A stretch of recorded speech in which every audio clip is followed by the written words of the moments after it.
मेरा बस एक छोटा सा सवाल है, हो सकता है कुछ लोगों को बुरा लग जाए, लेकिन पूछना है।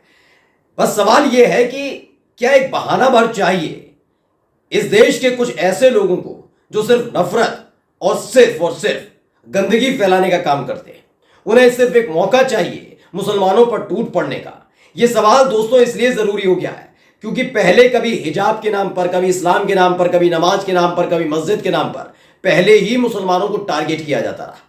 इसी देश ने देखा है कि कैसे गौ हत्या के नाम पर सिर्फ मुसलमानों को टारगेट होता रहा, लेकिन कभी भी जो बड़े बड़े मीट कारोबारी हैं इस देश के, जो खुद हिंदू हैं, उनके खिलाफ कोई भी बड़ा ये जो बनते ना राष्ट्रभक्त, कुछ नहीं बोल पाते थे।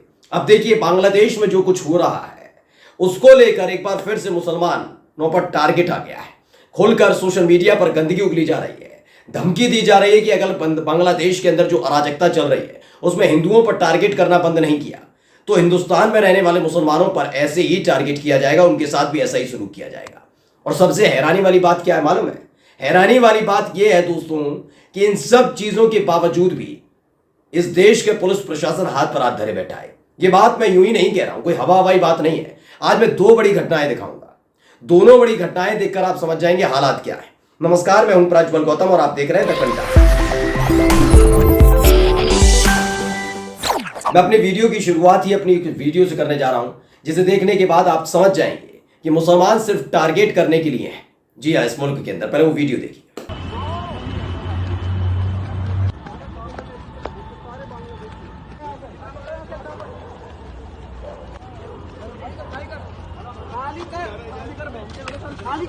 दरअसल ये वीडियो में आप देख रहे होंगे मार पिटाई, तमाम चीजें, गाली गलौच भी हो रही है, तमाम चीजें हो रही हैं।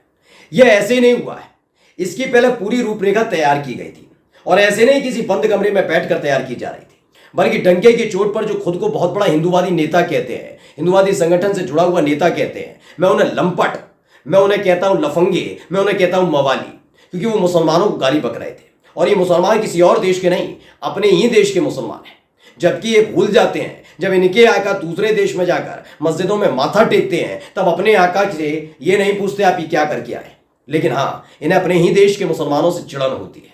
और ये होती भी इसीलिए है क्योंकि ये अपने आका के लिए सत्ता की नई फसल खड़ी करते हैं, ऐसे ही करके। खैर, ये जो तमाशा चल रहा है, ये तमाशे की शुरुआत हुई थी बांग्लादेश मामले से। बांग्लादेश में जब कुछ निकल के आई तस्वीरें कि मंदिरों पर अटैक हुआ, हिंदू बस्ती में घुस गए कुछ लोग, वहां अराजकता फैलाई गई, ये तमाम चीजें हुई।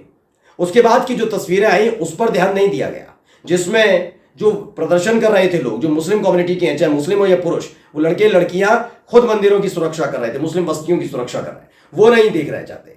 इनका केवल एकमात्र एजेंडा है कि कैसे भी करके मुसलमानों को निशाना बनाया जाए। तो यहां पर भी मुसलमानों को निशाना बनाया जा रहा है। देखिए सचिन गुप्ता है, पत्रकार है, उन्होंने एक ट्वीट किया और क्या लिखा, दिल्ली के शास्त्री पार्क के स्लम एरिया में कुछ लड़के लाठी डंडे लेकर पहुंचते हैं, वहां रहने वालों को बांग्लादेशी बताकर पीटते हैं और जगह खाली करने को बोलते हैं।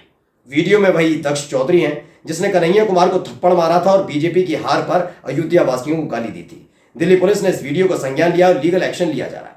अब बस एक सवाल है, जो दिल्ली पुलिस पहले तो आती है हमारे देश के गृह मंत्री अमित शाह जी के अंडर में। याद है आपको, ये एक बार उत्तर प्रदेश का चुनाव 2022 का हो रहा था, उस समय पहुंचे थे गृह मंत्री उत्तर प्रदेश और वहां पर एक जनसभा में बोला था कि उत्तर प्रदेश में रामराज आ गया है, उत्तर प्रदेश में कानून व्यवस्था दुरुस्त हो गई है, अब अपराधी डरते हैं या तो भाग गए हैं या जेल में हैं, और हालात ऐसे हैं कि रात को 12 बजे भी कोई भी लड़की गहना पहन कर निकल जाएगी। उत्तर प्रदेश में हालात कैसे हैं और क्या कह रहे थे अमित शाह, वो तो पता लग गया। 2022 से 2024 के बीच कितनी बड़ी बड़ी घटनाएं हो गई। लेकिन सोचिए, जो डींगे हाँक रहे थे कि उत्तर प्रदेश की पुलिस कितनी सक्रिय है, उनकी खुद के अंडर में आने वाली पुलिस इस बात को लेकर कितनी तैयार थी, जबकि सोशल मीडिया पर लगातार इस तरह की गंदगी फैलाने का काम किया जा रहा था, धमकी दी जा रही थी, अलग अलग नाम से आगे आकर वीडियो के जरिए बताया जा रहा था कि अपने देश में, हमारे देश में रहने वाले मुसलमानों को टारगेट किया जाएगा, वरना बांग्लादेश में हिंदुओं को टारगेट करना बंद किया जाए।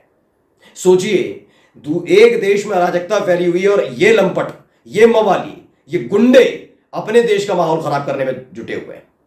हो रहा नहीं हो रहा है तमाशा।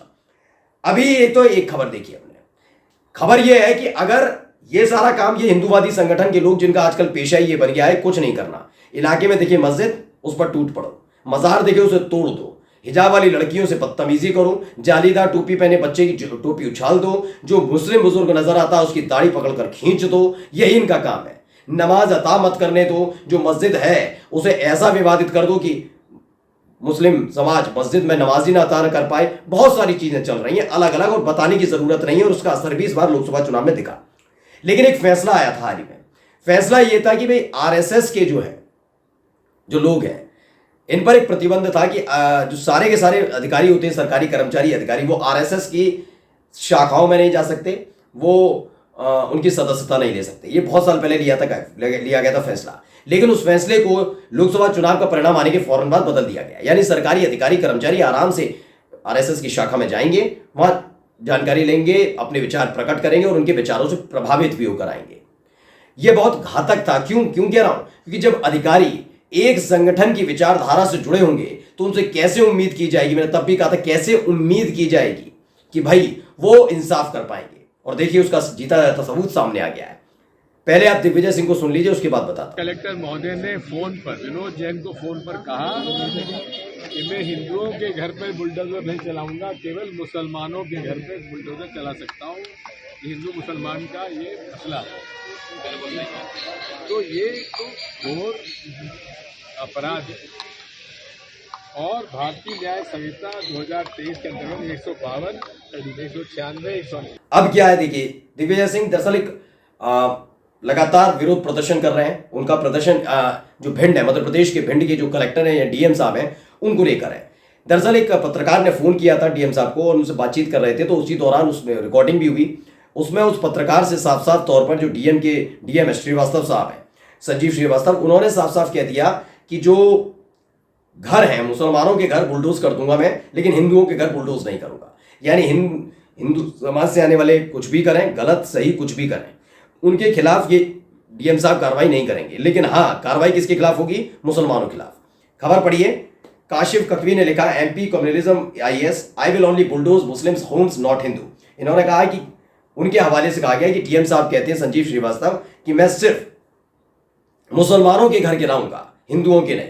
कांग्रेस ने आरोप लगाया एमपी के भिंड जो है वहां के डिस्ट्रिक्ट कलेक्टर पर, संजीव श्रीवास्तव पर, कि वो धार्मिक आधार पर मुसलमानों को टारगेट कर रहे हैं, कांग्रेस लोगों को। इसमें कांग्रेस ने एक बड़ी जो विरोध प्रदर्शन किया वहां पर, और क्या कहा, बुलडोज जस्टिस नाम से निकाला है दिग्विजय सिंह के उसमें। इसमें लिखा है, Digvijaya Singh says, Bhind DM says, हम हिंदुओं का घर नहीं गिराएंगे, बस मुसलमानों का गिराएंगे। इज ही ए डीएम और व्हाट? मैं ये नहीं कह रहा हूं आप धर्म के आधार पर कैसे कहते हैं। हाँ, अगर डीएम कहते हैं कि मैं तो जो भी अपराधी होगा उसके खिलाफ करूंगा कार्रवाई, चाहे किसी समुदाय से हो, तो ये संवैधानिक माना जाता है। लेकिन आप खुद ही क्लासिफाइड कर देंगे, यानी खुद ही बंटवारा कर देंगे कि ये हिंदू, ये मुसलमान, ये हिंदू है तो ये शरीफ ही होगा, चाहे कुछ भी कर ले, कितना ही गंदा काम कर ले, लेकिन ये मुसलमान है, छोटी सी गलती पकड़ी जाएगी, इसका घर तोड़ दिया जाएगा, आशियाना तोड़ दिया जाएगा, इसकी घर वालों को भी सड़क पर ला दिया जाएगा। ये कहां का इंसाफ है? ये इस देश के अंदर हो रहा है। जैसा कि मैंने शुरुआत में आपसे कहा ना, सिर्फ एक बहाना भर चाहिए। क्या? सिर्फ एक बहाना।